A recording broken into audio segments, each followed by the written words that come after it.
Ifuatayo ni historia ambayo baba yetu aliichapisha na tukabidhi sisi watoto wake mwaka 2010, akisisitiza kuwa tusifanye makosa wakati ikitakiwa kusomwa. Tusifanye makosa wakati ikitakiwa kusomwa. Hivyo tutaisoma kama alivyoandika yeye mwenyewe. Baba alizaliwa tarehe 12 Julai 1932 kijijini Marangu, Moshi, akiwa mtoto wa Eliapenda Ngapanyi Mtei na Ngianaeli Mlingi. Alibatizwa na kubarikiwa katika kanisa la Kilutheri Ashira Marangu. Alifunga ndoa takatifu ya Kikristo na Johara Hassan Miliari katika kanisa la Kilutheri Ngarima tarehe 6 August 1960. Katika ndoa hii alibarikiwa kupata watoto 5, 2 wa kiume na 3 wa kike. Mzee Mtei alianza masomo yake katika shule ya awali ya Ngaruma Lutheran Parish School na baadaye alisoma Native Authority Primary yani NA Marangu hadi darasa la 8. Mwaka 1945 hadi mwaka 1950 alisoma Old Moshi Secondary School.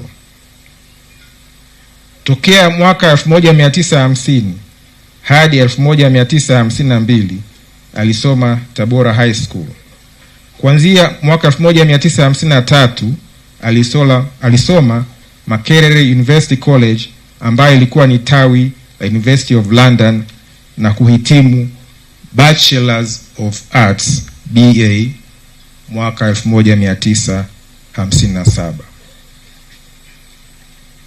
Baba aliajiriwa kwa mara ya kwanza mwaka 1957 na East African Tobacco jijini Nairobi, Kenya, akiwa sales manager. Mwaka 1959 hadi 1962 alikuwa mtumishi wa umma katika serikali ya Tanzania jijini Dar es Salaam. Mwaka 1963 aliazimwa seconded East Africa Common Service Organization huko Nairobi, awali kama Deputy Secretary na Personal Assistant wa Secretary General. Akapandishwa cheo na kuwa Financial Secretary Julai 1964. Mnamo mwezi Septemba mwaka 1964 alirudi kuwa mtumishi wa umma katika serikali ya Tanzania na kuteuliwa kuwa katibu mkuu wa hazina, Permanent Secretary to the Treasury. Oktoba ya mwaka uliofuata, yani 1965, aliteuliwa kuwa gavana mteule, governor designate, ili afanye matayarisho ya kuzindua Benki Kuu ya Tanzania.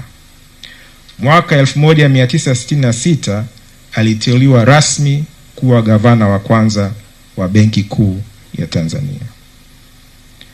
Mnamo April 1974 mzee aliteuliwa kuwa katibu mkuu, Secretary General wa East African Community, kazi ambayo alifanya hadi Februari 1977 alipoteuliwa kuwa waziri wa fedha na mipango. Mnamo Desemba 1979 alijiuzulu wadhifa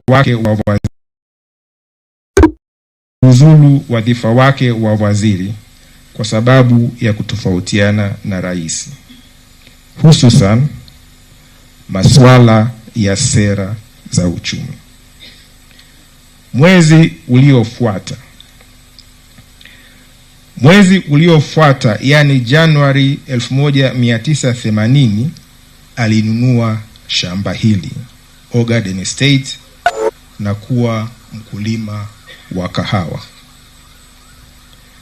Mnamo Novemba 1982 baba aliteuliwa kwenye bodi ya wakurugenzi watendaji wa shirika la kifedha la kimataifa International Monetary Fund IMF huko Washington DC, Marekani.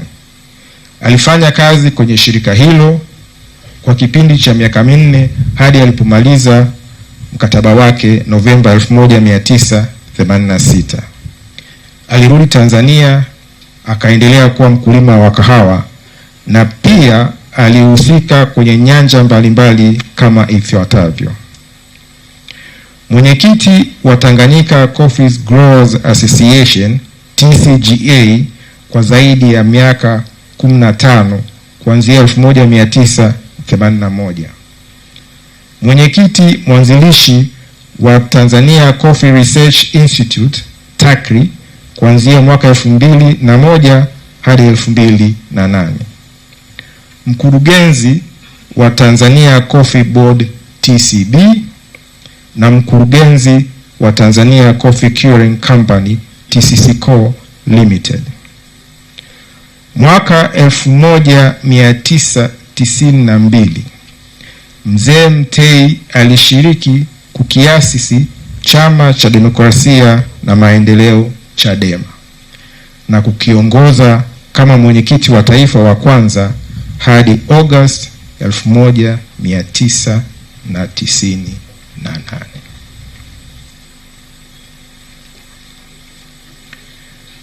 Hiyo ndiyo historia ya Mzee Edwin Mtei. Sasa nitasoma wasifu ambao tumeandika sisi watoto wake tukizingatia masharti aliyotupa baba. Baba alikuwa mwadilifu, mstahimilivu na mfuata kanuni, sifa ambazo zinafahamika na wengi. Alikuwa ni mtu ambaye anapenda kupanga mambo yake sawa sawa, ikiwa hata kutayarisha historia yake ambayo tumeisoma kwenu. Alikuwa shupavu, asiye mwoga, mwenye ujasiri, mcheshi lakini mpole sana na mwenye upendo na msaada mkubwa kwa wengi. Hakusita kusema ukweli na alisimamia alichokiamini, muda wote akiwa kwenye ajira bila kuhofia athari za msimamo wake. Alikuwa ni mcha Mungu, akishiriki kuwezesha huduma mbalimbali za kanisa zikiwemo ujenzi na maendeleo mengine ya kanisa na jamii. Alipenda sana kuimba nyimbo za kuabudu, tena kwa lugha ya Kichaga, akiwa amekaa hapa hapa barazani. Kwa hiyo leo tutaimba nyimbo nyingi sana za Kichaga. Nafikiri baba angesema leo kutanoga.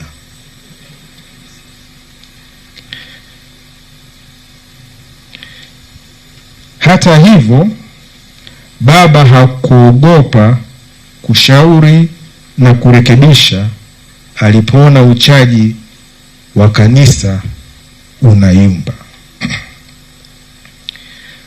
Wengi ni mashuhuda wa haya tunayosema, na kwa wale waliobahatika kusoma kitabu chake From Godhead to Governor aliyokiandika mwenyewe, wamegundua kuwa alikuwa anaweka kumbukumbu zake vizuri na hakuwa mwoga kabisa. Baba aliandika kitabu huku akitype kidole kimoja baada ya kingine mpaka akamaliza kitabu chote. Alipotukabidhi historia yake kwa watoto wake, yani sisi, alikabidhi pia andiko ambalo familia imeona ni vyema lichapishwe kwenye kitabu hiki cha mazishi, kila mtu apate nafasi ya kusoma na kufahamu jinsi alivyopenda nchi yake na maendeleo ya zao la kahawa.